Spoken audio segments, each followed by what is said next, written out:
جب تک جیوں میں آقا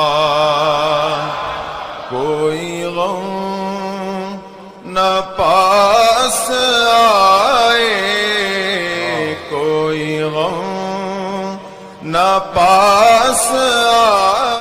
ابھی بات چل رہی تھی کہ حدیث پاک میں ہے کہ آقا صلی اللہ علیہ وسلم نے فرمایا کہ مجھ پر جمعے کے دن کیا کرو، کثرت سے درود و سلام بھیجو۔ اور کس دن بھیجو؟ مجھے بتاؤ، جمعے کے دن آپ لوگ نماز کے بعد درود و سلام بھیجتے ہیں کہ نہیں بھیجتے؟ بھیجتے ہیں نا؟ ذرا اس پر ان مولوی صاحب کا تبصرہ سن لیجیے۔ مر گئے، یہ مر کر مٹی میں مل چکے۔ بھائی جب یہ جملے نبی کے لیے کہنا جائز ہے تو ان کے لیے کہنا کیوں نہ جائز ہے؟ جانتے ہیں کون ہے یہ صاحب؟ مولوی طاہر گیا، ابھی مر کر مٹی میں مل گئے، ہڈیاں بھی ان کی سرما ہو گئی ہوگی اب تک۔ ان کا یہ آئیڈیو ہے بہت پرانا، ذرا سنیے کیا بدتمیزی کر رہا ہے۔ اور آج مسجدوں کا حال یہی ہو رہا ہے۔ اب بچے ہی نہیں، بڑے بوڑھے جوان بھی وہاں شور کرتے، اور شور بھی عجیب ٹائپ کا شور ہوتا ہے۔ دیکھنے میں معلوم ہوتا ہے کہ بڑا اچھا کام ہو رہا ہے، لیکن وہ اندر سے انتہائی غلیظ کام ہے۔ آج کل ٹیسٹ کرنے کے لیے ڈاکٹر لوگ بتاتے پاخانہ پیشاب ٹیسٹ کرا کر رپورٹ لاؤ۔ تو اب جس کو پاخانہ ٹیسٹ کرانا ہے تو ٹیسٹ جہاں ہوتا ہے وہاں جا کر پاخانہ تھوڑی پھرتا ہے۔ یہاں پیشاب ٹیسٹ ہوتا ہے وہاں بیٹھ کر پیشاب تھوڑی کرتا ہے، وہ تو پولیتھین میں بند کر کے لے جاتا ہے۔ اب یہ پولیتھین میں بند ہے تو بیوقوف آدمی، نادان آدمی سمجھتا ہے کہ لگتا ہے اس میں کوئی حلوہ ہوا جا رہا ہے۔ ابھی تو پیک ہے نا، جب کھلے گا تب پتہ لگے گا کہ خوشبودار ہے کہ بدبودار ہے۔ اسی طریقے سے کچھ چیزیں دیکھنے میں معلوم ہوتی ہیں کہ بہت پیک ہے اور بڑا شاندار لیبل ہے اس پر لگا ہوا۔ یہ شور شرابہ نہیں ہے، ہنگامہ نہیں ہے، لیکن یہ لیبل والا جو پولیتھین ہے یہ پھٹ جائے گا قیامت میں، اور وہاں جب اس کا پول کھلے گا تو اس کی بدبو محسوس ہوگی۔ یہ جو مسجدوں میں درود اور سلام چیخ چیخ کر مائک لگا کر شور ہنگامہ کر کے لوگ پڑھتے ہیں، دیکھنے میں معلوم ہوتا ہے کہ یہ تو درود پاک ہے، حالانکہ وہ پاک نہیں ہے، ناپاک ہے۔ یہ پولیتھین جب پھٹے گا قیامت میں تب سمجھ میں آئے گا وہ حلوہ نہیں ہے، وہ غلاظت ہے، ناپاک ہے۔ یہ پولیتھین جب پھٹے گا قیامت میں تب سمجھ میں آئے گا وہ حلوہ نہیں ہے، وہ غلاظت ہے، ناپاکی ہے۔ اور آپ یہ درود و سلام کے بارے میں ان کا تفسیرہ ہے کہ مسجد میں جو اجتماعی طور پر مل کر جو شور و ہنگامہ ہو جاتا ہے، درود و سلام پڑھتے ہیں تو کہتے ہیں یہ ہنگامہ برپا کرتے ہیں اور یہ سمجھتے ہیں کہ بہت اچھا کام کرتے ہیں۔ اب اگر مجموعی طور پر پڑھنا ہنگامہ ہے تو ان بدبخت سے پوچھنا چاہیے کہ حج کے موقع پر یہاں تو چند لوگ مل کر درود و سلام پڑھتے ایک آواز میں، حج کے موقع پہ تو لاکھوں لوگ ایک آواز میں کہتے ہیں لبیک اللہم لبیک، لبیک لا شریک لک لبیک ان الحمد والنعمت لک والملک۔ تو یہ جو تلبیہ پڑھتے ہیں لاکھوں لوگ مل کے پڑھتے ہیں، یہ شور ہنگامہ نہیں ہوتا؟ یہ بھی تو شور ہنگامہ ہے۔ اور اس کی مثال اس نے اتنے گھٹیا طریقے سے بھی کہا کہ آدمی جب بیمار ہوتا ہے تو ڈاکٹر کہتا ہے پاخانہ پیشاب چیک کرانے کے لیے لاؤ، تو آدمی وہ پاخانہ پیشاب چیک کرانے کے لیے کیا کرتا ہے؟ ہاسپٹل میں تھوڑی پاخانہ پیشاب کرتا ہے، گھر آ کے پیشاب کرتا ہے، پاخانہ کرتا ہے، اور ایک اچھی سی پولیتھین میں پلاسٹک کی تھیلی میں وہ لے جاتا ہے۔ تو بیوقوف آدمی دیکھ کر سمجھتا ہے کہ اس میں حلوہ ہے۔ ایسا بیوقوف آدمی دیوبندی ہو سکتا ہے، سنی تو نہیں ہو سکتا۔ اس لیے کہ ہمارے یہاں جب حلوے ایک دوسرے کو دیے جاتے ہیں تو برتنوں میں ڈبوں میں دیے جاتے ہیں، پلاسٹک کی تھیلیوں میں نہیں دیے جاتے، اور سنیوں کو تو حلوہ ملتا ہی رہتا ہے، میلاد النبی میں حلوہ کھاتے ہیں، ابھی شب برات گئی اس میں حلوہ کھایا، غوث پاک کی 11ویں آئیں گی اس میں حلوہ کھائیں گے، بے شمار موقع ہوتے ہیں حلوہ کھانے کے، وہاں بھی حلوہ کھاتا نہیں ہے، نادیدہ دیکھتا رہتا ہے، پولیتھین جا رہی ہے کوئی لے جا رہا ہے تو حلوہ تو نہیں جا رہا، جس کو ملتا نہیں اسی کی بولتے ہیں نا بلی کی نظر سے چڑو، اب وہ کھلتا ہے تو پتہ چلتا ہے کہ یہ تو غلاظت ہے، پاخانہ پیشاب ہے، اس کی بدبو سے پتہ چلتا ہے، تو اسی طرح کچھ چیزیں دیکھنے میں بڑی بھلی معلوم ہوتی ہے لیکن جب کھلتی ہے تو پتہ چلتا ہے۔ درود و سلام دیکھنے میں تو بہت اچھا معلوم ہو رہا ہے، بڑا نیکی اور اچھا کام لگ رہا ہے، لیکن یہ ناپاکی ہے، ناپاک ہے، یہ درود پاک نہیں ہے، درود ناپاک۔ جو بدبخت درود و سلام کو ناپاک بولے وہ خود کتنا ناپاک ہوگا۔ میرا چیلنج ہے اگر یہ اپنے اس ملا کو نیک اور اچھا سمجھتے ذرا اس کی قبر کھود کے دکھا دے، خدا کی قسم اتنی بدبو ہوں گی کہ لوگ اس کی بدبو سے نہ مر جائے، جہنم میں جل رہا ہوں یہ بدبخت، اور جب تک پوری زندگی میں رہا گستاخیاں کرتا رہا، اور گو و پاخانے سے اس کو اتنی محبت رہی کہ اگر اس کے 10 بیانات آپ نیٹ پہ جا کے سنیں گے نا تو 10 میں سے 8 پہ پاخانہ اور گو کی مثالی دیتا ہے۔ پتہ نہیں جب جاتا تھا تو دن بھر اسی کو دیکھتا رہتا تھا، کیا کرتا تھا اللہ جانے، کیوں محبت۔ یہ آپ کے بہار کٹیہاری میں مناظرہ ہوا تھا، یاد ہے؟ میں ایک مناظرے کی طرف اشارہ کر رہا ہوں، آپ ہی کا یہ علاقہ ہے کٹیہار، مفتی مطیع الرحمان صاحب کا اس سے مناظرہ ہوا تھا، یاد ہے آپ کو؟ کچھ لوگ ہوں گے بھی ہیں، آپ گئے تھے نا؟ 2 یا 3 دن ہوا تھا وہ۔ اس مناظرے کے بعد یہ ناگپور آیا، اس کے دیوبندیوں نے بلایا جشن فتح منانے کے ساتھ، یہ بہار سے مناظرہ جیت کر آیا۔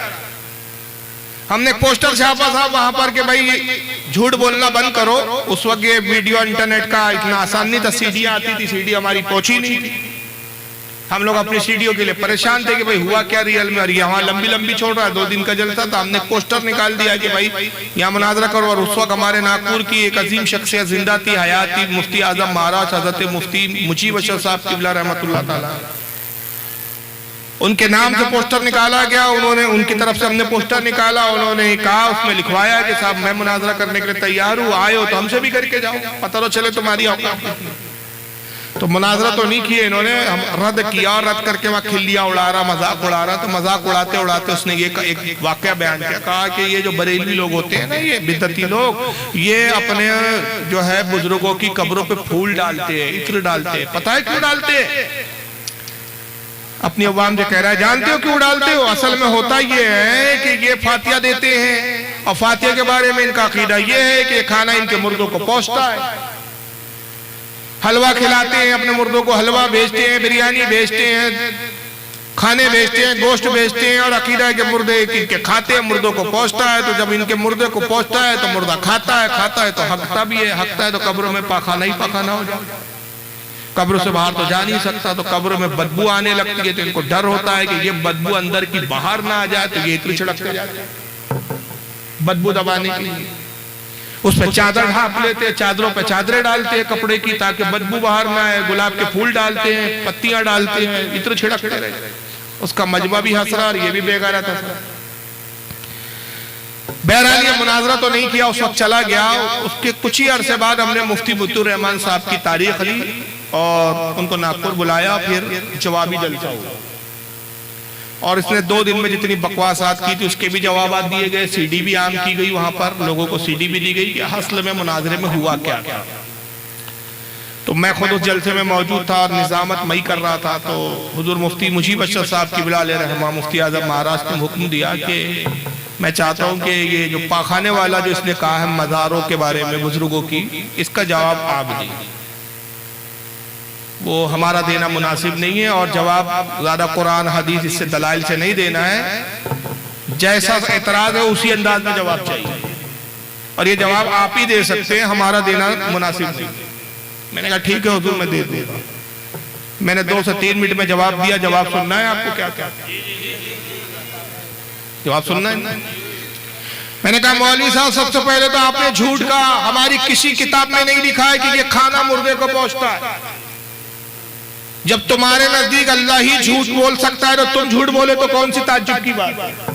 تمہارے مولوی نے تو لکھا اللہ بھی جھوٹ بول سکتا ہے، تو تم ہم پہ جھوٹ بولو گی؟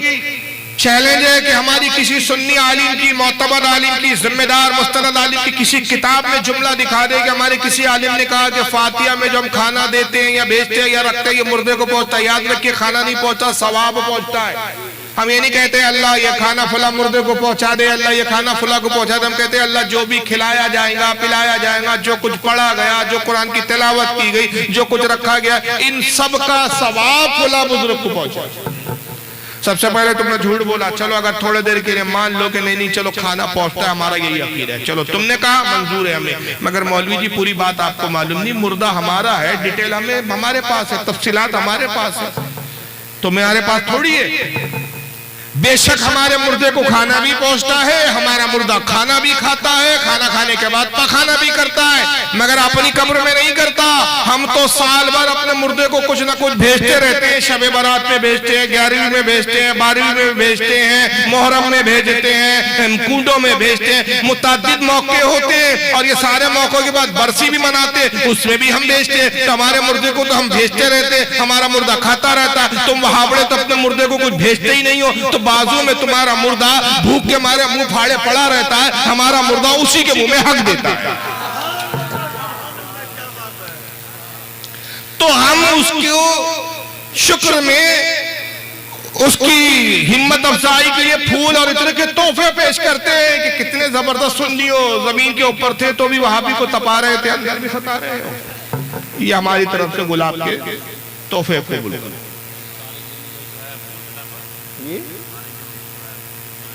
اب وہ دوغلا دھرم ہے، ایک پوچھے ایک طرف پوچھے. لیکن بہرحال دیکھیے اس کو گوگوبر سے بڑی محبت ہے. پتہ نہیں اس کا کیا تعلق تھا. چرکین کر کے شاعر گزرا ہے، مجھے تو لگتا ہے اسی کا کوئی باپ آپ رہا ہوں، اسی کی نسل سے نہ ہو. وہ چرکین کی عادت تھی کہ جب تک وہ اپنے اشعار میں پاخانہ لفظ کہیں نہ لائے تو اس کی اشعار مکمل ہی نہیں ہوتی. چرکین نام تھا ان کا. لوگوں نے کہا کہ ایک ترائی مشاعرہ رکھو، چرکین صاحب کو لیے ایسا مصرع رکھو کہ چاہ کر بھی پاخانہ اور ہگنا متنا اس کی بات ہی نہ کر سکتے. ترائی مشاعرہ یہ ہوتا ہے کہ ایک شعر تنظیم اور کمیٹی کی طرف سے دیا جاتا ہے، اسی کے مطابق اسی بحر اور اسی ردیف و قافیے پہ شعر کہنا ہوتا ہے. مصرع دیا گیا جو کھینچی تلوار حیدر قرار. اب مولا علی کی فضیلت میں شعر تھا، اب اس میں کہا پاخانہ پیشاب آئے. شعراء آئے، انہوں نے اپنے اپنے کلام پڑھے. اب سب کی نظر چرکین صاحب پر دیکھے چرکین صاحب کیا کرتے ہیں. آج تو ان کو اپنی فطرت بدلنی پڑے گی. آج تو ایسا گرا لگانی ہے اور ایسا مصرع ہے کہ اس پر یہ پاخانہ پیشاب کی بات ہی نہیں کر سکتے. لیکن چرکین صاحب بھی اپنی فطرت سے مجبور تھے. آئے انہوں نے، جب ان کی باری آئی تو انہوں نے شعر پہ گرا لگائی، کہا جو کھینچی تلوار حیدر قرار نے خوف کے مارے پھر پھر آ کر حق دیا لشکر کفار. لشکر کفار وہاں بھی انہوں نے پاخانہ پیشابی لایا. تو آدمی اپنی فطرت سے ہٹتا نہیں ہے. تو ان صاحب کی بھی یہی فطرت تھی کہ یہ پیشاب پخانے کی بڑی مثالیں دیتے تھے. حالانکہ درود و سلام اتنی عظیم عبادت ہے. ابھی آپ آقا کی حدیث سن چکے کہ حضور نے کہا مجھ پر جمعے کے دن کثرت سے درود بھیجو. اور ایک دوسری روایت میں آقا صلی اللہ علیہ وسلم فرماتے ہیں تم میں سے جب کوئی مجھ پر ایک مرتبہ درود بھیجتا ہے، اللہ نے ایک فرشتہ ایسا پیدا کیا جس کے 70,000 پر ہے، 70,000 منہ ہے، 70,000 زبانیں ہیں. ہر زبان سے الگ الگ مختلف زبانوں میں وہ اللہ کی تعریف و توصیف بیان کرتا ہے، تسبیح و تحلیل بیان کرتا ہے. جب تم مجھ پہ تم میں سے کوئی ایک درود بھیجتا ہے، اللہ اس فرشتے سے کہتا ہے نور کے دریا میں غوطہ لگا. وہ فرشتہ نور کے دریا میں غوطہ لگاتا ہے، باہر نکلتا ہے، اپنے 70,000 پروں کو جھٹکتا ہے. اللہ جانے کتنے بے شمار لاتعداد قطرے اس کے پروں سے گرتے ہیں. وہ اللہ کے رسول کہتے ہیں کہ ہر پانی کے قطرے سے اللہ ایک فرشتے کو پیدا کرتا ہے. اور وہ فرشتہ پیدا ہونے کے بعد اللہ کی تعریف و توصیف میں مشغول ہو جاتا ہے، عبادت میں مشغول ہو جاتا ہے. جتنے فرشتے پیدا ہو کر عبادت میں مشغول ہوتے ہیں، قیامت تک اللہ تعالیٰ ان تمام فرشتوں کی عبادت کا ثواب میرے اس امتی کے نام اعمال میں لکھتا ہے جس نے مجھ پر ایک مرتبہ درود پڑھا تھا. یعنی ثواب کی کوئی ادعا نہیں. لیکن کیا کرے کہ ان بدبختوں کو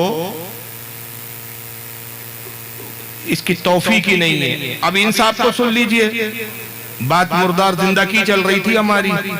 تو ابھی تک تو یہ تھا کہ بھائی ٹھیک ہے رسول اللہ کو آپ زندہ نہیں مانتے، یہ ایک اپنا علمی اختلاف ہو سکتا ہے، کیا جائے کہ یہ دلیلوں سے بات نہیں کرتے بلکہ چھچورے پنوں سے بات کرتے ہیں۔ ذرا انصاف کو سن لیجیے۔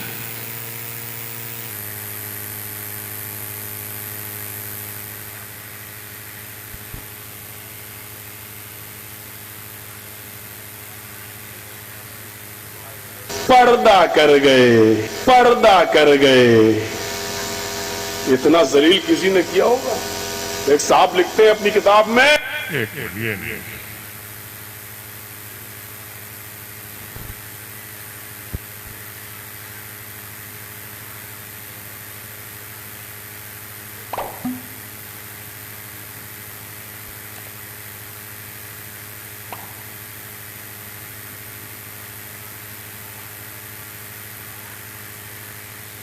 تم اس کو پکار، اور صاحب مر گیا مت کہنا، توہین ہو جائے گی۔ پردہ کر گئے، یہ بڑی اچھی اصطلاح نکالی ہمارے بھائیوں نے، پردہ کر گئے۔ ارے پردہ کس کو کہتے ہیں؟ وہ اس دنیا سے گزر گئے۔ ارے اللہ کے بندے، اسی کو تو ہم موت کہتے ہیں۔ نہیں، مرے نہیں ہیں، پردہ کر گئے۔ پردے کا معنی کیا ہوا؟ پردے کا معنی یہ ہوا کہ وہ زندہ ہے لیکن ہماری آنکھوں سے اوجھل ہو گئے۔ ہماری آنکھیں اس دنیا میں دیکھ رہی ہیں، ہماری آنکھوں سے اوجھل ہو گئے کا مطلب اس دنیا سے اوجھل ہو گئے۔ ہاں، اس دنیا سے اوجھل ہو گئے۔ ارے اسی کو تو ہم کہتے ہیں وہ دوسری دنیا میں چلے گئے۔ نہیں، وہ اس دنیا میں اوجھل نہیں، پردہ کر گئے۔ تم کتنا ہی اچھا لقب لے لو، پردہ کر گئے، زندہ ہیں، باحیات ہیں، پردہ کر گئے، وصال کر گئے، وفات کر گئے، کچھ بھی کہو، ان کو زندہ ثابت کرنے کے لیے کتنے ہی اچھے القاب سے تم پکار لو، لیکن حقیقت یہ ہے کہ جناب محمد رسول اللہ اس دنیا میں موجود نہیں ہے۔ اگر ہیں تو مجھے بتاؤ، اہل حدیث کا یہ گناہگار بندہ محمد الرسول اللہ سے ملنے کے لیے جائے گا، مجھے ایڈریس دو، مجھے پتہ بتاؤ کہ زندہ ہے تو کہاں ہیں، کس جگہ ہیں، کہاں ملیں گے، میں جاؤں گا۔ میں ان کو اپنے گھر پہ بلا کے اپنا غلام نہیں بناؤں گا کہ جب چاہو اپنے گھر پہ بلا لو، جب چاہو 2 بجے بلا لو، مرضی چاہے تو 12 بجے بلا لو، مرضی چاہے تو 10 بجے بلا لو۔ ہم ان کو اپنے گھر پہ بلانا گوارا نہیں کریں گے۔ میرا گھر اس لائق نہیں کہ ہم آقا کو بلائیں، ہم ان کو اپنے گھر پہ بلانا گوارا نہیں کریں گے۔ میرا گھر اس لائق نہیں کہ ہم آقا کو بلائیں، ہمیں بتاؤ کہ میرا نبی کہاں ہے، کس جگہ ہے۔ تم جاؤ یا نہ جاؤ، کم سے کم پورے ہندوستان میں بھیک مانگ کے اور چندہ کر کے، پورے ہندوستان میں بھیک مانگ کے اور چندہ کر کے ہم ضرور آقا سے ملنے کے لیے جائیں گے۔ کہ بڑے لوگوں سے ملا جاتا ہے، بڑے لوگوں کو نوکر بنا کے اپنے گھر پہ بلایا نہیں جاتا ہے۔ بتاؤ تو صحیح کہ وہ کہاں ہے، بتاؤ تو صحیح کہاں ہے رسول اللہ؟ ہم جائیں گے بھیک مانگ کے، چندہ جمع کر کے جائیں گے، اپنے جیب سے خرچہ کر کے نہیں جائیں گے۔ اس وقت بھی بھیک مانگیں گے، بھیک مانگنے کی اتنی عادت پڑی ہے۔ یہ رسول سے ملنے تو نہیں جا سکے، جیل ضرور چلے گئے۔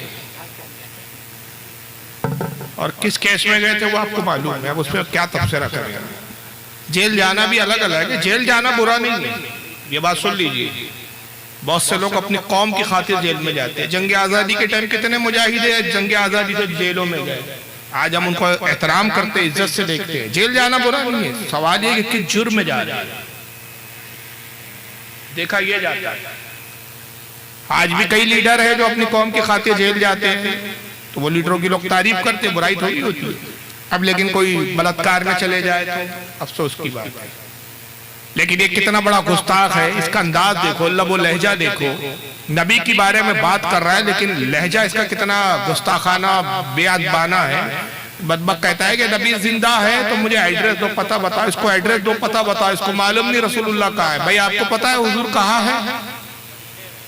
سرکار مدینے میں۔ ہمارے اہل سنت و جماعت کا عقیدہ یہ ہے کہ حضور صلی اللہ علیہ وسلم اپنی قبر مبارک میں زندہ ہے، جیسا کہ ابھی حدیث آپ سن چکے، ان اللہ حرم علی الارض ان تأکل اجساد الانبیاء علیہم السلام۔ بے شک اللہ نے زمین پر حرام کر دیا کہ وہ نبیوں کے جسموں کو کھائے. اللہ کا نبی زندہ ہے. فَنَبِّيُّ اللَّهِ حَيٌّ يُرْزَقُ, اللہ کا نبی زندہ ہے اور ان کو رزق دیا جاتا ہے.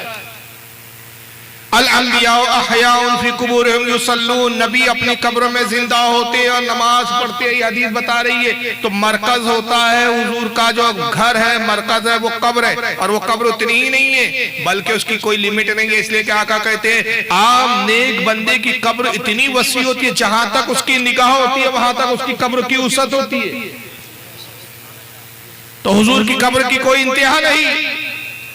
لیکن سرکار کو یہ اختیار ہے کہ جب چاہے, جہاں چاہے, جس سے ملنے کے لیے آپ چاہیں, جس پر کرم فرمائیں, آپ اپنی قبر مبارک سے تشریف لے جا سکتے ہیں. یہ ہمارا عقیدہ ہے. ان مولوی صاحب کو نبی کے بارے میں پتہ ہی نہیں, ایڈریس دو, پتہ بتاؤ. اب اگر ایسی چاہلانہ کوئی سوال کرے تو کل کوئی غیر مسلم اس کے پاس آئیں گا اور اسے کہیں گا کہ بھائی میں قرآن پڑھ رہا ہوں, میں نے قرآن میں پڑھا ہے کہ قرآن میں اللہ فرماتا ہے حیٌّ, اللہ بھی حی ہے, حی القیوم. آیت الکرسی میں اللہ نے فرمایا کہ وہ زندہ ہے اور لوگوں کو زندگی عطا فرماتا ہے. تمہارا رب بھی زندہ ہے, تو اگر رب زندہ ہے اور ہے تو کہاں ہے, مجھے دکھاؤ, ایڈریس دو, پتہ بتاؤ. تو اس کا باپ بھی نہیں دے سکتا. فرشتے ہیں یا نہیں؟ فرشتے نظر نہیں آتے. سورہ قدر میں اللہ فرماتا ہے ہر شب برات کی رات کو بے شمار فرشتے آسمان سے زمین پر نازل ہوتے ہیں, سلام کرتے ہیں. تنزل الملائکہ, فرشتے نازل ہوتے ہیں. حتیٰ کہ تنزل الملائکۃ والروح فیہا بِإِذْنِہِ, اللہ کے حکم سے فرشتے نازل ہوتے ہیں. اب مومن بندوں سے ملاقات کرتے, سلام کرتے ہیں, مگر آج تک ہمیں فرشتے نظر ظاہری طور پر نہیں آئے. آقا فرماتے ہیں کہ ہر مومن کے گھر میں رحمت کے فرشتے ہوتے ہیں. اس گھر میں فرشتے نہیں ہوتے جس گھر میں جاندار کی تصویر یا کتا ہو. تو مومنوں کے گھر میں ہے مگر ہم کو ظاہری طور پر نظر نہیں آتے. اللہ کے رسول کی حدیث ہے ہر مومن کے کاندھے پر 2 فرشتے کرامن کاتبین, جو بندے کے اچھے اور برے اعمال کو لکھتے ہیں. لیکن کسی کے کاندھے کو آپ پھاڑ کے چیر کے دیکھ لو, دکھتے ہیں آپ کو. جرجس مل جائے تو جرجس کا ہی کاندھا چیرنا شروع کر دو, پھاڑنا شروع کر دو, اور وہ چیخے کیا کر رہے ہو بھائی, وہ تو فرشتے دیکھ رہے ہیں, دکھتے نہیں ہیں. فرشتے کہاں ہیں, دکھا. اس کا باپ بھی نہیں دکھا سکتا. تو نہ دکھنا نہ ہونے کی دلیل نہیں ہوتا ہے. ہوا ہے نظر نہیں آتی, فرشتے ہیں نظر. ایمان ہے کہ قبر میں مردے کو ڈالنے کے بعد یا تو عذاب ہوتا ہے یا اس کے لئے جنت کی کھڑکی کھول دی جاتی ہے. بے شمار ہم نے قبریں کھول دی, آج تک ہم کو نہ جہنم کی کھڑکی دکھی قبر میں, نہ جنت کی کھڑکی دکھی. مگر ہمارا عقیدہ ہے, ایمان ہے, اور یہی ایمان ہے تو ہم مسلمان ہیں. اس میں ہم نے شک و شبہ کیا تو ایمان سے ہم خارج. تو یہ کیسے بے غیرت مسلمان ہے کہ اس کا یہ ایمان نہیں کہ آقا موجود ہے. ایڈریس دو, پتہ بتاؤ, چندہ جمع کر کے میں ملنے جاؤں گا. اب اس کے بعد اس کا سارا زور اس پر ہے کہ بھائی سنی لوگ جو ادب میں یہ کہتے ہیں کہ پردہ کر. ہم یہ نہیں کہتے رسول اللہ مر گئے. ہمارا عقیدہ اس بارے میں یہ ہے کہ وعدہ الہی کے تحت اللہ کا وعدہ ہے کلو نفس ذائقۃ الموت, ہر نفس کو, ہر جاندار کو موت کا مزہ چکنا ہے. تو اس وعدہ الہی کے تحت رسول اللہ صلی اللہ علیہ وسلم کو بھی ایک آن کے لیے موت آئی, ایک آن کے لیے, اور فوراً آپ کی روح پاک آپ کے جسم میں لوٹا دی گئی, آپ زندہ. یہ ہمارا عقیدہ ہے.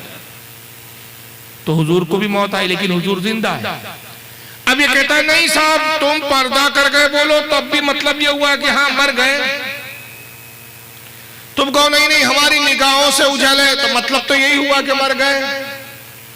تم کتنے ہی اچھے القاب لگا لو, پردہ کر گئے, نگاہوں سے اجھل ہو گئے, ہمیں نظر نہیں آتے, ہم دیکھ نہیں سکتے, کتنے ہی اچھے القاب لگا لو, حقیقت تو یہ ہے کہ جناب محمد رسول اللہ صلی اللہ علیہ وسلم اس دنیا میں موجود نہیں ہے, زندہ نہیں ہے. یعنی حقیقت یہ ہے کہ مر گئے تو مر گئے, مر گئی بولو. تو میں قرآن سے ایک آیت پیش کرتا ہوں, اسی میں جواب ہے. وہ جوابات بہت تفصیل سے بہت زیادہ دیے جا سکتے ہیں, اس کی اتنی حاجت نہیں ہے. آپ آئیے سورہ نحل اٹھائیے, پارہ نمبر 14 آیت نمبر 4. اللہ تعالیٰ انسان کی حیثیت بتا رہا ہے کہ انسان ہے کیا, کیسے تخلیق ہوئے. اللہ فرماتا ہے خلق الانسان من نطفۃ فاذا هو خصیم مبین. اللہ فرماتا ہے کہ ہم نے انسان کو ایک گندے نطفے سے پیدا کیا، ایک گندے پانی سے پیدا کیا، اسی لیے وہ جھگڑالو ہے۔ انسان جو جھگڑتا ہے، یہ جھگڑنے کی فطرت اس میں کس بات کی بنیاد پر ہے کہ اس کو ہم نے کیسے خلق کیا؟ نطفے سے۔ اور نطفہ کیا ہوتا ہے؟ گندا پانی۔ نطفے کا ترجمہ ہوتا ہے گندا پانی۔ کتنا گندا، کتنا ناپاک پانی کہ جب خارج ہو جائے تو غسل فرض ہو جاتا ہے، کپڑوں پہ لگ جائے کپڑے ناپاک ہو جاتے ہیں، اس حال میں نہ نماز پڑھ سکتا ہے نہ قرآن چھو سکتا ہے۔ تو انسان کی اصل حقیقت ہے کہ انسان گندا پانی ہے، گندا نطفہ ہے۔ تو جرجس بھی جس چیز سے پیدا ہوا وہ کیا ہے؟ ارے بولو یار، حقیقت ہے یا نہیں؟ کیا اس کا انکار کر سکتا ہے؟ جرجس بھی نطفہ ہے، گندا پانی ہے۔ تو جب یہ جلسے میں آئے تو اس کا الاؤنسر یوں کہے، حضرات راستہ دے، گندا نطفہ چلا آ رہا ہے، گندا پانی چلا آ رہا ہے۔ اور کوئی اعتراض کرے کہ بھئی آپ نے مولانا کو گندا نطفہ گندا پانی کیوں کہا؟ تو فوراً جواب میں کہہ دیا جائے اسی کے لب لہجوں میں کہ ان کو حضرت کہو، مولانا کہو، حضور کہو، قبلہ کہو، کعبہ کہو، کچھ بھی کہو، حقیقت تو یہ ہے کہ ہے تو گندا ہی نطفہ۔ تو یہ چیز اپنے لیے یہ قبول نہیں کریں گے، کوئی بھی ان کا مولوی ان کے لیے قبول نہیں کرے گا۔ یہ خود اس حقیقت کو نہیں کہیں گے۔ ہر عورت اپنے شوہر کی جورو ہوتی ہے، کیا یہ اپنی ماں کو ماں کہنے کی بجائے یہ کہتا ہے کہ اے میرے باپ کی جورو؟ اور کیا باپ کو یہ کہتا ہے؟ حقیقت تو یہ ہے کہ باپ کو خصم بھی کہا جاتا ہے، اے میری ماں کے خصم۔ اس طرح کا جملہ اگر کوئی کہے تو اس کو بے ادبی مانی جاتی ہے۔ اس لیے یہ تو ہے کہ رسول اللہ کو وعدہ الہی کے تحت موت آئی، لیکن جب حدیث بیان ہے، حدیث موجود ہے کہ حضور زندہ ہے، تو پھر حضور کو ہم مردہ نہیں کہتے، بلکہ ادب میں ہم کیا کہتے؟ پردہ۔ ہماری نگاہوں سے اجھل ہو گئے۔ تو بہرحال یہ جرجس صاحب کا ایک ویڈیو میں نے آپ کے سامنے پیش کیا۔ آئیے ایک چیز اور دیکھتے چلیں کہ کس طرح کی گستاخی ابھی حال ہی میں آج کل ایک صاحب بہت چل رہے ہیں، ان کو نوجوان اکثر بہت زیادہ سنتے ہیں۔ اس کا نام ہے مرزا علی انجینئر۔ جانتے ہیں آپ اس کو؟ نیٹ سے جو جڑے ہوئے وہ لوگ جانتے ہوں گے، سنیے۔ اور مجھے مولانا اسحاق صاحب کا وہ جملہ ہمیشہ یہ آیت پڑھتے ہوئے یاد آتا ہے۔ بعض اوقات تو وہ فی البدی ایسے جملے بولتے تھے جاندار۔ تو ایک گفتگو میں انہوں نے فرمایا کہ بھئی جب توحید بیان ہوگی تو گستاخی تو آٹومیٹکلی ہو جائے گی، کیونکہ توحید کا مطلب ہی یہ ہے کہ اللہ کے سوا کوئی پیغمبر، کوئی فرشتہ، کوئی بزرگ، کوئی بابا، شاہی کوئی نہیں۔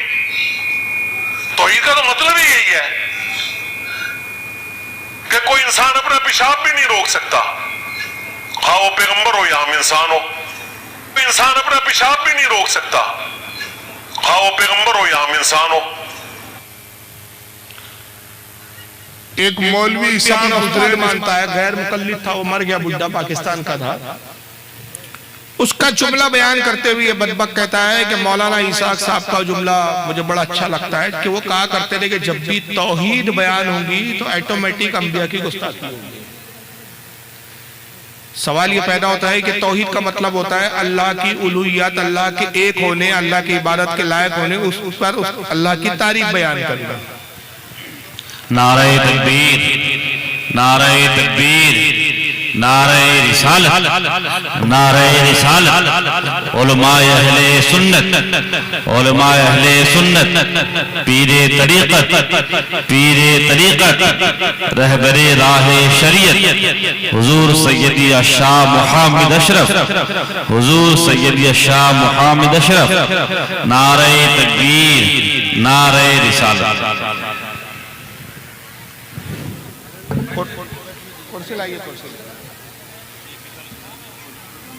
اللہ تعالیٰ حضرت کے فیض و برکات سے آپ کو مجھے ہم سب کو مستفیض فرمائے، اور آل رسول کے فیض سے یہاں بھی اور بروز قیامت بھی ہمیں مستفیض فرمائے۔ بس 2-4 منٹ کی بات ہے، اس کے بعد پھر انشاءاللہ میں بالکل اختتامی منزل پہ چل رہا ہوں۔ اس کے بعد پھر پیر طریقت کا بھی معاذ حسنہ سے آپ کو اور ہم کو مستفیض ہونا ہے۔ تو مرزا علی یہ کہہ رہا ہے کہ مولانا اسحاق کہا کرتے تھے کہ جب توحید بیان ہوگی تو آٹومیٹک پیغمبر کی گستاخی ہوگی. یہ ایک عجیب خود گستاخی ہے اپنے آپ میں.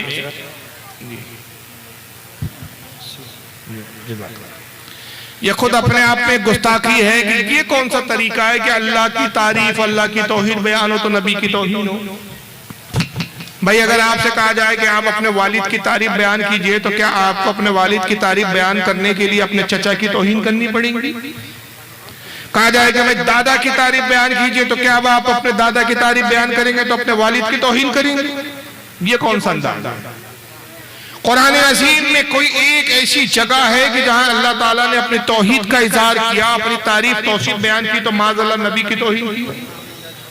ایک جگہ بھی نہیں ملے گا. بلکہ نبی کی تعریف میں خود اللہ کی توحید کی تعریف ہے، خود رب کی تعریف ہے. اس لیے کہ جب نبیوں کی تعریف کی جاتی ہے، نبیوں کے کمالات کا اظہار کیا جاتا ہے تو خود بخود یہ بات ذہن میں آ جاتی ہے کہ جب نبی کو اللہ نے بنایا، اپنے انبیاء کو نبی نے اللہ نے بھیجا، تو جب یہ انبیاء کی یہ شان و عظمت ہے تو ان کے بنانے والے پروردگار عالم کی کیا شان و عظمت ہوتی ہے. سبحان اللہ. توحید تو یہ ہے قرآن عظیم میں کہ اللہ نے توحید کے مثالیں اور ذکر نہیں کیا. ایک ایسی کوئی مثال یہ مرزا بدبخت پیش کر سکتا ہے کہ جہاں اللہ نے اپنی توحید کا اظہار کرتے ہوئے کسی نبی کی توحید کی ہو. اللہ نے اپنی توحید کا جب اظہار کیا تو یوں فرمایا، کیا تم اس اللہ پر ایمان نہیں لاتے جس نے آسمان بنائے اور ایسے آسمان بنائے کہ بغیر ستونوں کے اس کو قائم کیا؟ کوئی ستون نہیں. کون تھامے ہوئے آسمان کو؟ تمہارا پروردگار عالم. جب سے بنایا تب سے ویسے ہی ہے، نہ اس میں کوئی درار ہے، نہ کوئی شگاف ہے، نہ اس میں کوئی پیوند ہے، نہ اس کے رنگ میں کوئی تغیر اور تبدیلی ہے. تو نگاہ اٹھا اور آسمان کو دیکھ، تیری نگاہ آسمان کو دیکھ کر تھک کر زمین کی طرف لوٹ آئے گی اور تو اللہ کے بنائے ہوئے آسمان میں کوئی عیب نہ نکال سکے گا. کہ رب تبارک و تعالیٰ نے اپنی توحید اور اپنی شان اس طرح بیان نہیں کی کہ میں آسمان سے تمہارے لیے پانی برساتا ہوں اور اسی پانی سے جب تم بیج زمین پہ ڈالتے ہو یہ سبزہ اگاتا ہے، یہ بیج سے درخت نکالتا ہوں، درخت میں پھل پیدا کرتا ہوں، پھل میں بیج ہوتے ہیں، پھر ہر بیج سے میں درخت پیدا کرنے کی طاقت و قوت رکھتا ہوں. میں وہ ہوں جو زندے سے مردے کو نکالتا ہوں، مردے سے زندے کو پیدا کرتا ہوں. میں تمہیں رزق دیتا ہوں. میں نے زمین تمہارے لیے فرش بنائی، آسمان کو میں نے تمہارے لیے شامیانہ بنایا. یہ ساری کائنات کا تھامنے والا میں ہوں، ساری کائنات کا نظام میں چلا رہا ہوں. کیا تم آسمانوں پہ غور نہیں کرتے؟ کیا تم ستاروں پہ غور نہیں کرتے؟ کتنی جگہ اللہ نے اپنی شان بیان کی. یہاں تو کہیں بھی کسی قرآن کی آیت میں ہمیں نہیں ملا کہ اللہ اپنی تعریف بیان کرتے کرتے نبی کی توہین کر رہا ہو معاذ اللہ. لیکن یہ بدبخت مرزا کے بکواسات دیکھیے. آپ کہتا ہے کہ جب اللہ کی تعریف ہوتی ہے تو نبی کی توہین تو ہو ہی جاتی ہے. یہ بولی اصل میں تقویت الایمان. یہ حقیقت میں اپنے مولوی اور اپنے بزرگوں کی پیروی کرتے ہیں اور ہمیں کہتے ہیں کہ ہم تو قرآن و حدیث مانتے ہیں، ہم کسی بزرگ کو نہیں مانتے. اس سے بڑا کوئی جھوٹ نہیں ہے. تقویت الایمان میں مولوی اسماعیل دہلوی نے توحید بیان کرتے ہوئے ایسی بکواس بات کی، کہا کہ اللہ کی شان بہت بڑی ہے. اللہ کی شان کے آگے چاہے مقرب ترین فرشتہ ہو اور ہر مخلوق چاہے چھوٹی ہو یا بڑی، اب مخلوق میں نبی بھی آ گئے، انبیاء بھی آ گئے، اولیاء بھی آ گئے، علماء بھی آ گئے، آپ میں سب مخلوق ہیں. رب کے سوا جتنی اشیاء جتنی چیزیں سب مخلوق ہیں. کہا جتنی بھی مخلوق ہے چاہے چھوٹی ہو یا بڑی، اللہ کی شان کے آگے چمار سے زیادہ ذلیل ہے. معاذ اللہ. چمار کی تو حیثیت ہے لیکن ان کی اتنی بھی حیثیت نہیں. یہ وہی بولی ہے جو مرزا بول رہا ہے کہ اللہ کی شان بڑی ہے، اس کے سامنے تو نبی کوئی شے ہی نہیں، کوئی چیز ہی نہیں. اور بے بسی کا یہ عالم ہے کہ نبی ہو چاہے کوئی بھی ہو اپنا پیشاب بھی نہیں روک سکتے.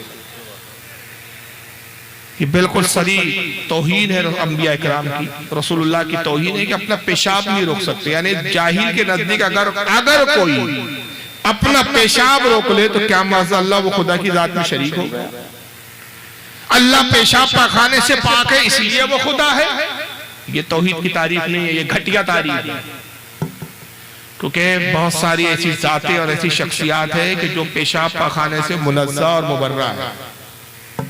دلیل دے دوں میں؟ جناب عیسیٰ علیہ السلام کہاں ہیں؟ بولیے کہاں ہیں؟ ارے پتہ ہے یا نہیں آپ کو یار؟ آسمان میں ہے. کتنے سالوں سے ہے؟ ہمارے نبی سے 600 سال پہلے آسمان میں اٹھائے گئے، اور حضور سے لے کر ہم تک 1450 سال، 14 پکڑ لے، 2000 سال سے آپ آسمان میں ہیں، اور 2000 سال سے نہ آپ نے پیشاب کیا ہے نہ پاخانہ۔ تو پیشاب پاخانہ تو روکے ہوئے ہیں، تو کیا معذاللہ تیرے نزدیک اگر پیشاب پاخانہ عیسیٰ نے روک لیا تو وہ خدا ہو گئے؟ کیا یہ توحید کی تعریف ہے؟ حضرت ادریس علیہ السلام کا جنت میں وہ حضرت عیسیٰ سے بھی پہلے ہے، اور جسم کے ساتھ ہے، روح کے ساتھ نہیں، جسم کے ساتھ ہے، اور جنت میں نہ پیشاب ہے نہ پخانہ ہے۔ اور خود اگر ہمارے آقا کی بات کریں، امام غزالی رحمت اللہ تعالیٰ علیہ فرماتے ہیں کہ اللہ کے نبی صلی اللہ علیہ وسلم کو جو معراج ہوئی، تو یہ پوری معراج کا عرصہ کتنا ہے؟ فرماتے ہیں کہ اس کی حقیقت تو کوئی نہیں جانتا اللہ رسول کے سوا، مگر اگر تخمینہ نکالے، اگر ہم اس پر قیاس کریں کہ حدیثوں میں جو ذکر آیا ہے کہ جنت کے دروازوں کی چوڑائی اتنے سال کی رہا، جنت کی اتنی وسعت، جنت اتنی بڑی، آسمانوں کی موٹائی 500 سال کی رہا، دو آسمانوں کے درمیان 500 سال کا فاصلہ، اگر ہم ساری چیزوں کو جوڑتے جائیں تو امام غزالی کہتے ہیں کہ ایک تخمینہ ہے، ایک اندازہ ہے کہ حضور صلی اللہ علیہ وسلم کی یہ پوری معراج کا سفر تقریباً 7 لاکھ سال بنتا ہے۔ یہ پورا عرصہ کتنے لاکھ سال کا ہے؟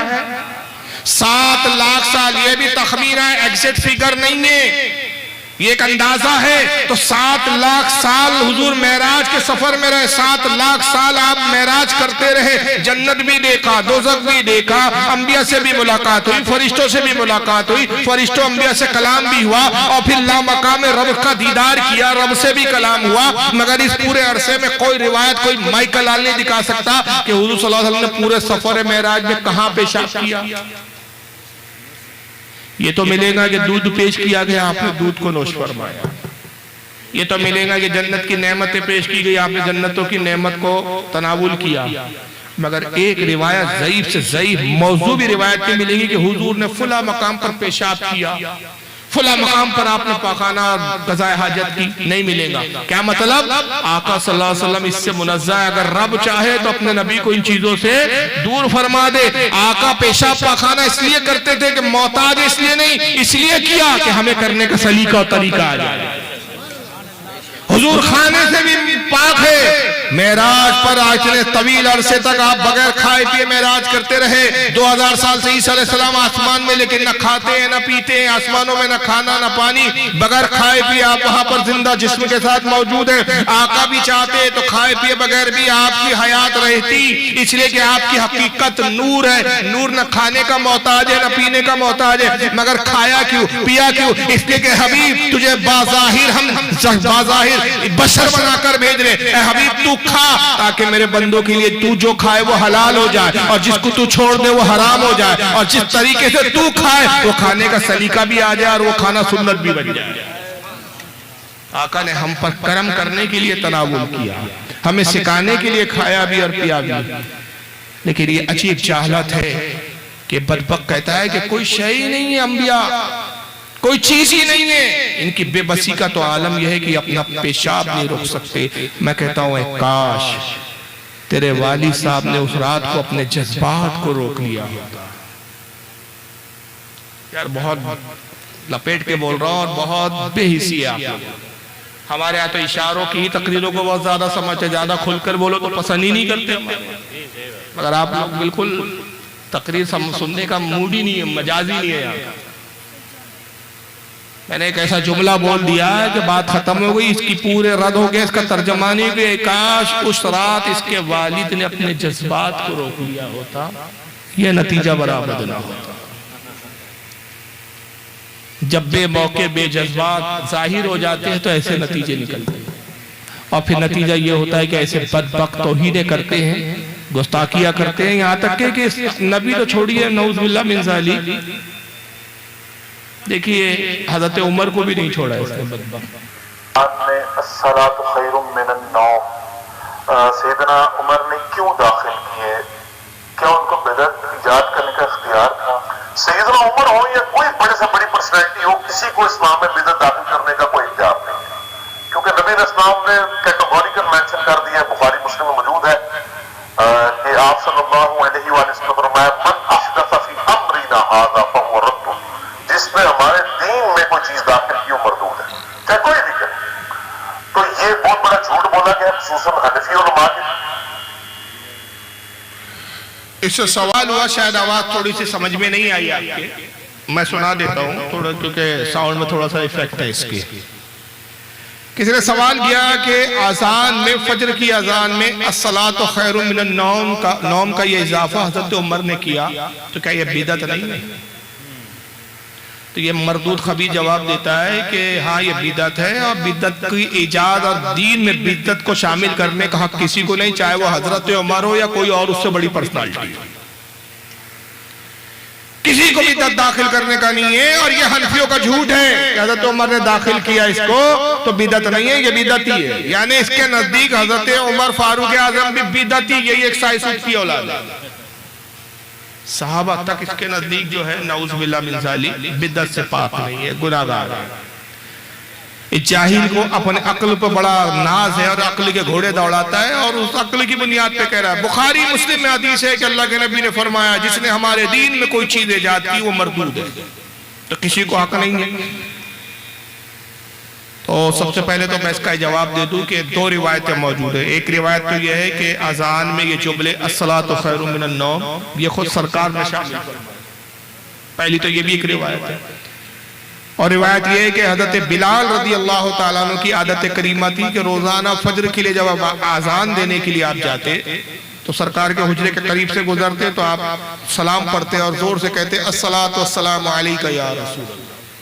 مقصد یہ ہوتا ہے کہ اگر حضور آرام فرما رہے ہو تو حضور میری آواز سے بیدار ہو جائے اور نماز فجر کی تیاری میں مصروف ہو جائے. لیکن ایک دن یہ ہوا اتفاق سے کہ حضرت بلال گزرے، سرد رات تھی، ٹھنڈی کی رات تھی، اور لوگ ٹھنڈ کی وجہ سے اپنے گھروں میں دب کے پڑے ہوئے تھے. تو آپ یہ آواز لگاتے ہوئے جاتے تھے الصلاۃ خیر من النوم، اے لوگو نماز نیند سے بہتر ہے، نماز دین سے بہتر ہے. کہتے جب حضور کے حجرے کے قریب سے گزرے، سرکار اپنے حجرے پاک سے بات تشریف لائے، کہا بلال یہ کیا کہہ رہے ہو؟ عرض کہ یا رسول اللہ لوگ ٹھنڈی کی وجہ سے اپنے گھروں میں ہیں، اس لیے میں یہ آواز لگا رہا ہوں کہ الصلاۃ خیر من النوم، نماز دین سے بہتر ہے. حضور نے فرمایا یہ بڑے عمدہ اور بہترین جملے، اس کو اپنی اذان میں شامل کر اور فجر میں یہ جملے شامل ہیں.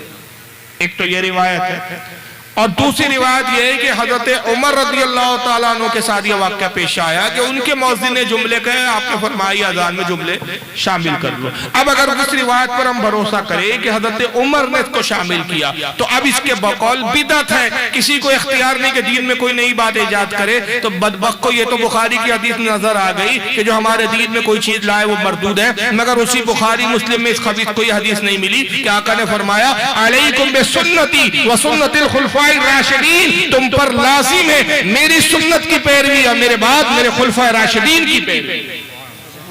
اور خلفاء راشدین میں ہے حضرت عمر دوسرے خلیفہ، اور آقا نے ان کے کاموں کو بدعت سے تعبیر نہیں کیا بلکہ اس کو بھی سنت قرار دیا، اپنے عمل کو بھی سنت فرمایا وہ سنت الخلفاء راشدین، اور خلفاء کے عمل کو بھی آپ کی سنت قرار دیا. یہی وجہ ہے کہ صحابہ نے کچھ نیک اعمال اپنے زمانے میں رائج کیے، وہ بھی دین کا حصہ بن گئے، آج وہ بھی ہمارے لیے واجب العمل ہے. جیسے مثال کے طور پہ تراویح جماعت سے پڑھنا، یہ حضرت عمر کا عمل ہے، اس پر ساری امت کا اتفاق ہے. اسی طرح جمعے کے دن اذان ثانی کا اضافہ، چاہے اہل حدیث ہو، چاہے دیوبندی ہو، چاہے ہم اہل سنت ہو، ہر کسی کی یہاں آپ دیکھیے جمعے کی نماز میں 2 اذانیں ہوتی ہے. یہ رسول کے زمانے میں نہیں ہوئی 2 اذان، ایک ہی اذان ہوتی تھی. حضرت ابوبکر صدیق کے زمانے میں ایک ہی اذان تھی، حضرت عمر کے زمانے میں ایک ہی اذان تھی. عثمان غنی نے اپنے زمانے میں اس کا اضافہ کیا اور وہ آج تک امت میں رائج ہے. کسی نے اس کو بدعت نہیں کہا. یہاں تک کہ محراب بنائی جو جاتی ہے آج پکی محراب، اس کی بنیاد رکھنے والے سب سے پہلے شخص امیر معاویہ ہے. امیر معاویہ سے پہلے اس طرح کی محرابیں نہیں بنائی جاتی تھی. آج کون سا وہابی ہے جن کی مسجدوں میں محراب نہیں بنتی؟ تو صحابہ کا عمل بھی ہمارے لیے حجت ہوتا ہے، اس کو بدعت نہیں کہا جاتا. اور یہاں تک کہ یہ آخری ویڈیو دیکھیں اور اسی پر میں اختتام کروں گا. کسی کو کوئی اگر عقیدے کے حوالے سے کوئی سوال پوچھنا ہو تو پوچھ سکتا ہے. وہ اجتہادی غلطیاں ہوتی تھی،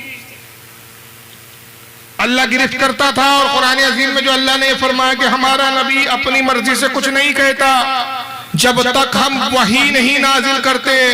تو اہل سنت کا تو یہ کہنا ہے کہ ہر عمل اللہ تعالیٰ کی من جانب اللہ ہوتا ہے، اللہ کی مرضی سے ہوتا ہے۔ مگر یہ کہتا نہیں صاحب، اس کا یہ مطلب نہیں ہے کہ حضور کا ہر عمل اللہ کے حکم اور وحی سے ہے، بلکہ صرف قرآن کی آیتوں کے بارے میں۔ باقی تو بہت ساری چیزیں ایسی کہ جو نبی کرتے تھے وہ اجتہاد کرتے تھے، اس میں غلطی ہوتی تھی۔ اس خبیث جاہل کو یہی نہیں معلوم کہ اجتہاد مجتہد کرتا ہے، نبی مجتہد سے بھی اوپر ہوتا ہے۔ نبی کا عمل ہی شریعت ہوتا ہے، نبی کا عمل ہی شریعت ہوتا ہے، نبی اجتہاد نہیں کرتا۔ قرآن و حدیث کے مطابق مجتہد اجتہاد کرتا ہے۔ نبی سے جو فعل سرزد ہو جائے وہ شریعت بن جاتا ہے۔ اس کی بہت ساری مثالیں ہیں، وقت نہیں ہے، صرف ایک میں مثال دیتا ہوں۔ آقا صلی اللہ علیہ وسلم کی حدیث پاک ہے، سرکار فرماتے ہیں کہ امت کا نبی جو چیز ناپسند کر دے اللہ تعالیٰ امت کو وہ حرام فرما دیتا ہے، جس چیز کو پسند فرما لے اللہ امت پر حلال کر دیتا ہے، اور جس چیز کو اللہ حرام کرتا ہے نبی کے ناپسند ہونے کی بنیاد پر اس میں نقصان ہو جاتا ہے، نقصان دہ چیزیں رکھ دی جاتی ہیں، اور جو نبی اس چیز کو پسند کر لے اللہ اس چیز میں فائدے رکھ دیتا ہے۔ حضرت داؤد علیہ السلام پھر آقا مثال دیتے ہیں، داؤد علیہ السلام کو اونٹ کی چربی، اونٹنی کی چربی سے پسند نہیں تھی، اللہ نے اس امت پر، قوم بنی اسرائیل پر اونٹ کی چربی حرام کر، کھانا بھی حرام تھا اور ظاہری طور پر اوپری طور پر بھی اس کا استعمال حرام ہے۔ آقا صلی اللہ علیہ وسلم جب مبعوث ہوئے سرکار نے اونٹ کی چربی کو پسند فرمایا اور اپنے صحابہ کو کہا کہ تم اونٹ کی چربی کھا سکتے ہو۔ اب یہ ہوا کہ یہودی جو ایمان نہیں لائے تھے، یہودی تھے، بنی اسرائیل سے تعلق تھا، وہ اونٹ کی چربی نہیں کھاتے رہے کیونکہ حضرت داؤد نے حرام کی تھی، تب سے حرام چلی آ رہی تھی۔ اب جب آقا نے اپنے لیے حلال کی، اللہ نے بھی امت پر حلال کر دی۔ صحابہ اونٹ کی چربی استعمال کرتے، موٹے تازے اور فرابہ ہو جاتے، تندرست ہو جاتے۔ یہودیوں نے دیکھا کہ بھائی محمد صلی اللہ علیہ وسلم کے ماننے والے اونٹ کی چربی کھاتے ہیں تو یہ تازہ موٹے ہو جاتے ہیں، تندرست ہو جاتے ہیں، ہم بھی کھائیں۔ جب یہودیوں نے کھانا شروع کیا تو وہ بیمار پڑنے لگے، ان کو بڑی حیرانی ہوئی، وہ حضور کی خدمت میں آئے، کہا کہ محمد یہ کیا بات ہے، ہم نے دیکھا کہ آپ کے اصحاب اونٹ کی چربی کھاتے ہیں تو موٹے تازے ہو جاتے، تندرست ہو جاتے، صحت مند ہو جاتے، ہم کھاتے ہیں تو ہم بیمار ہو جاتے۔ آقا مسکرایا، کہا کیا تمہارے نبی داؤد نے اپنے اوپر اس کو حرام نہیں کیا تھا؟ کہا جب نبی کسی چیز کو اپنے لیے ناپسند کر لے وہ امت پر حرام ہو جاتی ہے، اللہ اس میں نقصان رکھ دیتا ہے۔ نبی جب کسی چیز کو پسند کر لے وہ حلال ہو جاتی ہے، اللہ اس میں فائدے رکھ دیتا ہے۔ تمہارے نبی نے اپنے لیے ناپسند کیا، نقصان رکھ دیا گیا، اب میں نے پسند کیا، فائدہ رکھ دیا گیا۔ اب اگر تم اونٹ کی چربی سے فائدہ پانا چاہتے ہو تو مجھ پر ایمان لاؤ، مسلمان ہو جاؤ۔ ایمان لانے کے بعد تم اگر اونٹ کی چربی کھاؤ گے تو فائدہ پاؤ گے۔ تو نبی کا عملی شریعت ہوتا ہے جناب۔ سب سے بڑی مثال تو یہ ہے کہ آقا صلی اللہ علیہ وسلم نے، اللہ نے نماز پڑھ کے نہیں بتائی، اللہ نماز پڑھنے سے پاک، اس لیے کہ وہ جسم و جسمانیات سے پاک، وہ عبادت کرے، کسی کی عبادت کرے اس سے پاک۔ اللہ نے عبادت کا، نماز کا حکم دیا، واقیموا الصلاۃ، قائم کرو نماز۔ اب نماز کیسے پڑھو یہ اللہ نے نہیں پڑھ کے دکھائی، اللہ پاک ہے، اس سے آقا نے پڑھی اور آقا نے فرمایا صلو کما رأیتمونی اصلی، نماز ایسی پڑھو جیسے مجھے پڑھتا ہوا دیکھتے ہو۔ تب حضور نے جیسی پڑھی وہ فرض ہو گئی۔ حضور نے فجر کی 2 پڑھی، 2 فرض ہوئی۔ اگر حضور 4 پڑھتے تو 4 فرض ہو جاتے۔ حضور نے ظہر کی 4 پڑھی تو 4 فرض ہو گئی۔ اگر حضور 6 پڑھ لیتے 6 فرض ہو جاتی۔ حضور نے ظہر میں قرات خاموشی اختیار کی، قرات زور سے نہیں کی، وہ نماز سری جو ہے سری ہو گئی۔ آج تک خطیب خاموش ہے۔ سرکار نے عصر کی نماز میں قرات نہیں فرمائی، آہستہ سے قرات کی، آج بھی آہستہ سے کی جا رہی ہے۔ عشاء کی نماز میں 2 رکعت میں قرات کی، تیسری میں آپ نے خاموشی سے قرات کی، اسی طرح ہو گئی۔ جیسا نبی نے پڑھا ویسا امت پہ وہ چیز فرض ہو گئی۔ ورنہ کوئی مائی کلال دکھا دے کہ اللہ نے کہا ہو، اللہ نے بتایا ہو، اے نبی ایسے سجدہ کرو، ایسا رکوع کرو، یہ کرو۔ ہاں یہ ہے کہ جبریل نے طریقہ سکھایا، طریقہ بتایا، مگر جبریل کی سنت نہیں کہلاتی۔ بھائی یہ 2 رکعت نماز سنت ہے، تو آپ نے کبھی سنا ہے کہ یہ جبریل کی سنت ہے؟ کیا کہا جاتا ہے؟ نبی کی سنت۔ تو نبی کا عمل ہی وہ ہوتا ہے، اور اسی کو حدیث کی 3 قسموں میں تقسیم کیا گیا۔ ایک ہوتا ہے حدیث قولی، حدیث فعلی، حدیث تقریری یا سکوتی۔ تقریری اور سکوتی دونوں بولتے ہیں تیسری کو۔ قولی کیا ہے؟ آقا جو کچھ فرما دے وہ حدیث قولی ہے، وہ بھی شریعت حکم ہے۔ حضور کسی کام کو کرے حدیث فعلی ہے وہ بھی شریعت ہے، اور حضور کی موجودگی میں کوئی صحابی کوئی کام کرے اور حضور منع نہ فرمائے، خاموشی اختیار کرے، وہ بھی شریعت ہے۔ تو حضور کا عمل بھی شریعت، حضور کا بولنا بھی شریعت، حضور کا کرنا بھی شریعت، حضور کی خاموشی بھی شریعت۔ تو نبی کو اجتہاد نہیں کرنا پڑتا، نبی کا عمل ہی شریعت ہوتا ہے۔ یہ جاہل کہتا ہے کہ نبی سے غلطی ہوئی، اپنی مثال کیا دیتا ہے؟ عبداللہ ابن عبی کی نماز جنازہ پڑھائی حضور نے، جس پر اللہ نے تنبیہ کی۔ یہ مردود دکھا دے کہاں تنبیہ کی، بلکہ واضح طور پر ہے کہ عبداللہ ابن عبی منافق جب مرا، اللہ کے نبی نماز پڑھانے کے لیے نکلے، حضرت عمر نے روکا، عرض کیا اللہ کے نبی آپ منافق کی نماز جنازہ پڑھائیں گے؟ سرکار نے فرمایا میرے رب نے مجھے اختیار دیا۔ یہ بخاری کے اندر یہ الفاظ موجود ہے، سرکار نے کہا میرے رب نے مجھے اختیار کی دیا ہے، چاہے میں اس کی نماز جنازہ پڑھاؤں چاہے نہ پڑھاؤں۔ اے عمر اس سے تو فائدہ نہیں، لیکن میں گمان اور خیال کرتا ہوں کہ میرے اس کردار اور اخلاق کو دیکھ کر اس کی قوم کے لوگوں کا دل نرم پڑے گا، اور بہت ممکن ہے کہ وہی مان لیا۔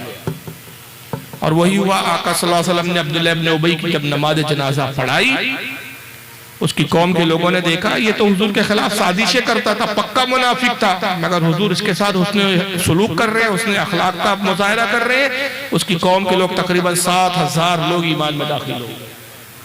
اس کے بعد قرآن کی آیت نازل ہوئی، اس کے بعد سورہ توبہ میں آیت ہے جس کا مفہوم ہے کہ محبوب اب اس کے بعد کسی منافق کی نہ قبر پہ کھڑے ہونا، نہ ان کی کبھی نماز جنازہ پڑھنا۔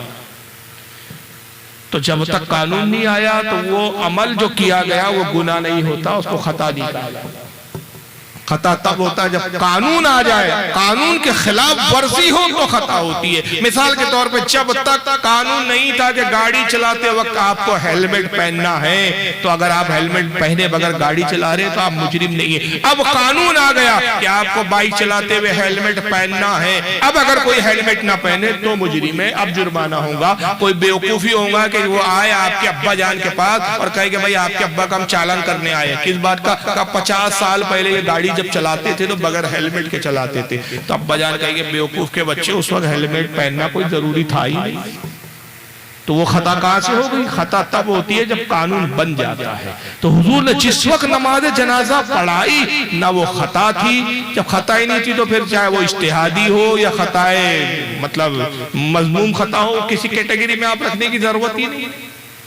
خیر اس کے بہت سارے علمی جواب ہیں، لیکن بتانے کا میرا مقصد یہ ہے کہ یہ وہ لوگ ہیں کہ یہ ان اداروں سے فارغ ہے کہ جہاں پر اس طرح کی توہین سکھائی جاتی ہے۔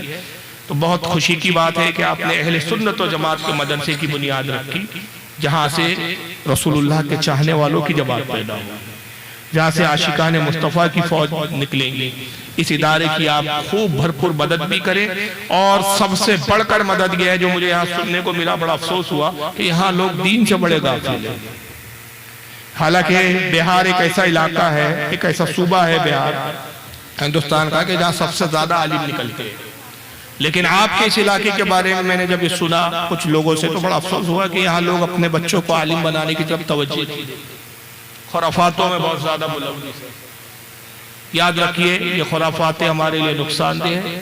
اگر کسی کو اللہ نے ایک سے زائد بچے دیے، ایک سے زائد اولاد دیے، تو کم از کم ایک بیٹے کو ضرور عالم بنا، کم سے کم ایک۔ میں یہ نہیں کہتا کہ سارے کے سارے بیٹوں کو آپ عالم بنا لو، نہیں بھائی، دنیا کے بھی معاملوں میں رکھو، لیکن کم سے کم ایک بیٹے کو عالم بنا لو، تاکہ دو فائدے تو کم سے کم ہوں گے، ایک دنیاوی فائدہ، ایک آخرت کا فائدہ۔ دنیا کا فائدہ کہ خاندان میں اگر ایک عالم رہے گا پورے خاندان کو سنبھال کے رکھے گا، مسائل آپ اس سے پوچھیں گے، شریعت کے احکام آپ اس سے جانیں گے، اس کی نظر اپنے خاندان پر ہوگی، جہاں دیکھیں گا کہ یہ گمراہیت کی طرف جا رہے ہیں وہ اپنے خاندان کی اصلاح کرتا ہوا نظر آئے گا، اور اپنے خاندان کی صرف اصلاح ہی نہیں کرے گا بلکہ نیک راستے پر چلنے کی ترغیب بھی دلاتا رہے گا۔ ایک تو یہ دنیا بھی فائدہ ہے، اور آخرت کا یہ فائدہ جو میں نے ابتدا میں بتایا کہ یہ آپ کے لیے شفاعت اور نجات کا ذریعہ ہے کہ ایک عالم دین اپنی 7 پشتوں کو بخشوائے۔ تو اس غرض سے کہ آپ کی دنیا بھی سورے، آخرت بھی سورے، اب ضرور اپنے کم از کم ایک بیٹے کو ہر فرد عہد کرے کہ عالم ضرور بناؤں گا۔ اللہ تعالیٰ سے دعا ہے خالق کائنات اس ادارے کو دن دگنی رات چوگنی ترقی عطا کہ تیرا میرا رشتہ کیا، تیرا میرا رشتہ کیا، لا الہ الا اللہ تیرا میرا رشتہ کیا لا الہ الا اللہ ایمانی جذبہ بولا لا الہ سبحان اللہ بولیں گے لا الہ الا اللہ کہ تیرا میرا رشتہ کیا لا الہ الا اللہ ایمانی جذبہ بولا لا الہ الا اللہ کہ دین نبی کی بات کرو اس پہ فدائی داد کرو دل کے لیے یہ اچھا ہے ذکر نبی دن رات کرو دین نبی کی بات کرو دین نبی کی بات کرو اس پہ فدا یہ داد کرو دل کے لیے یہ اچھا ہے ذکر نبی دن رات کرو ہر دین ہمارا سچا ہے دین ہمارا سچا ہے قرباں بچا بچا ہے دین ہمارا سچا ہے قرباں بچا بچا ہے ہر جان سے بڑھ کر ہے کلمہ لا الہ الا اللہ سر لوگ بولے ہمارے ساتھ حسبی ربی جل اللہ حسبی ربی جل اللہ ما فی قلبی غیر اللہ نور محمد صلی اللہ لا الہ الا اللہ اچھا شعر پہنچا رہا ہوں یقیناً ہمارے ساتھی محترم حافظ قاری شاہد رضا تشریف فرما ہے اس شعر پہ ضرور دعاؤں سے نوازیں گے میں اس شعر پہنچا رہا ایک بار بولی سبحان اللہ کہ اموری کی افغانی ہو چینی ہندوستانی ہو کہ اموری کی افغانی ہو چینی ہندوستانی ہو اس کو سمجھتے ہیں بھائی شرط ہے یہ ایمانی ہو کہ اموری کی افغانی ہو چینی ہندوستانی ہو اس کو سمجھتے ہیں بھائی شرط ہے یہ ایمانی ہو ارے گورا ہو یا ہو کالا گورا ہو یا ہو کالا کر ہے نبی کا متوالا گورا ہو یا ہو کالا کر ہے نبی کا متوالا اس سے ہمارا ہے رشتہ لا الہ الا اللہ نعرے تکبیر نعرے رسالت نعرے حیدری جشن غوث الورا کانفرنس شاعر اہل سنت جناب رضی احمد واہ ماشاءاللہ دعاؤں سے نوازیں بہت اچھے ساتھی ہیں ہمارے ماشاءاللہ ایک شعر میں پہنچا رہا ہوں منقبت کی میں پہنچا رہا ہوں ایک بار بولی سبحان اللہ کرو چشم کرم کہ کرو چشم کرم بغداد والے اب تو بولیے مہینہ چل رہا ہے سارے لوگ ہاتھوں کو فضا میں لہرا کر بولی یا رسول اللہ کہ کرو چشم کرم بغداد والے کرو چشمے کرم بغداد والے کہ کرو چشمے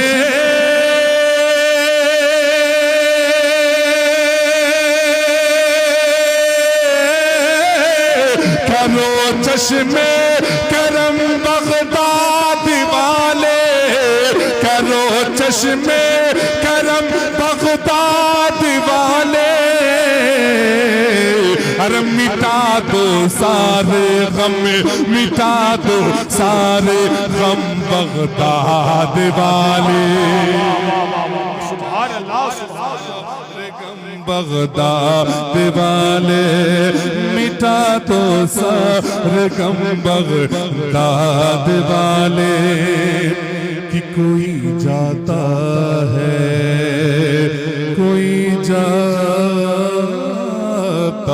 ہے کوئی جاتا ہے جب بغداد آقا کہ کوئی جاتا ہے جب بغداد آقا کوئی جاتا ہے جب بغداد آقا کہ کوئی جاتا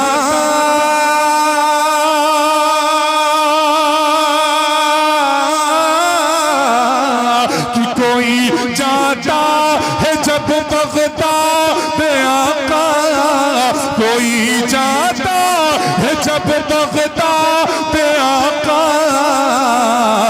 ہر تڑپ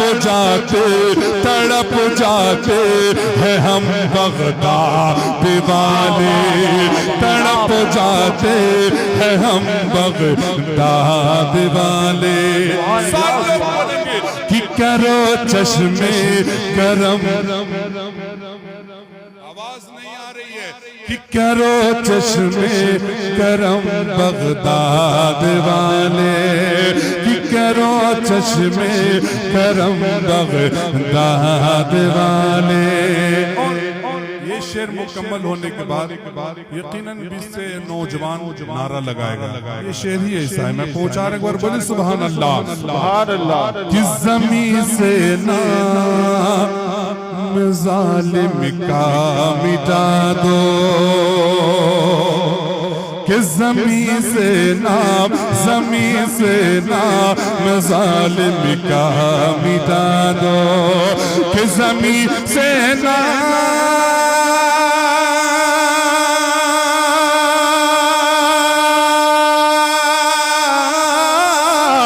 زمین سے نام ظالم کا مٹا دو زمین سے نام ظالم کا مٹا دو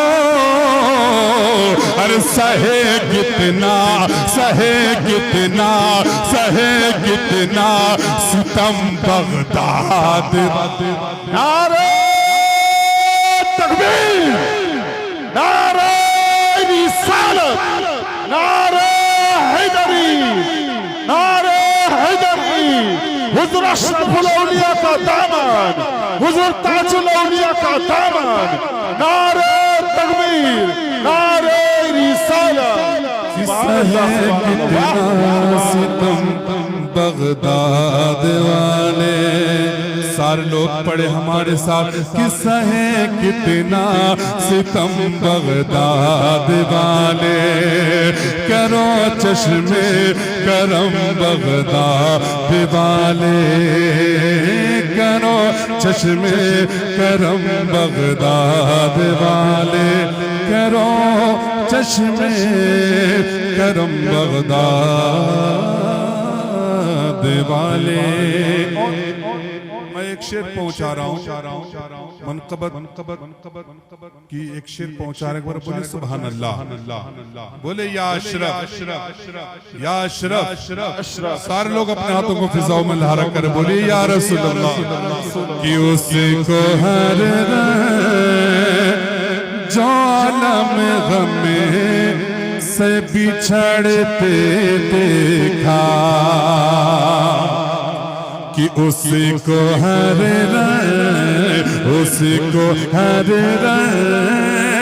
جو عالم سے بچھڑتے دیکھا کو ہر جو عالم غم سے بچھڑتے دیکھا کہ اسی کو ہر جو عالم غم سے بچھڑتے دیکھا کہ اسی کو ہر جو عالم غم سے بچھڑتے دیکھا اور جس کو بھی دامن جس کو بھی دامن جس کو بھی دامن اشرف میں سمٹتے دیکھا سبحان اللہ بہت سبحان اللہ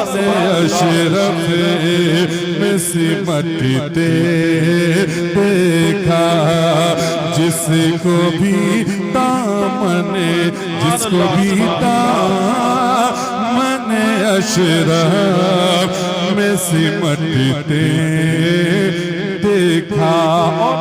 ایک اچھا شعر پہنچا رہا ہوں, بولے سبحان اللہ. کہ نور والے ہے محمد کے گھرانے والے, نور والے ہیں, ہاں نور والے ہیں محمد کے گھرانے والے. کہ نور والے ہیں محمد کے گھرانے والے, کہ نور والے ہیں محمد کے گھرانے والے. شاہ سمنا کے شاہ سمنا کے کنبے کو چلتے دیکھا.